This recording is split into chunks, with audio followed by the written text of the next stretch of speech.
Hi అండి, నేను 21 days challenge 6th జూలైని స్టార్ట్ చేశాను. అప్పుడు నా వెయిట్ ఇంత, నా ఫ్యాట్ టోటల్ బాడీలో ఇంత ఉంది.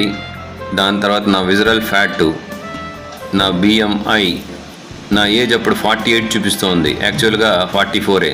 సబ్క్యూటినస్ ఫ్యాట్ 17.1, నా మజిల్ పర్సెంటేజ్ 30.6. జూలై 27న చెక్ చేస్తే 67.1 నా వెయిట్. నా ఫ్యాట్ 21.9 తగ్గింది, విజరల్ ఫ్యాట్ తగ్గింది, నా ఏజ్ కూడా 2 years తగ్గింది, యాక్చువల్ ఏజ్కి వచ్చేసింది.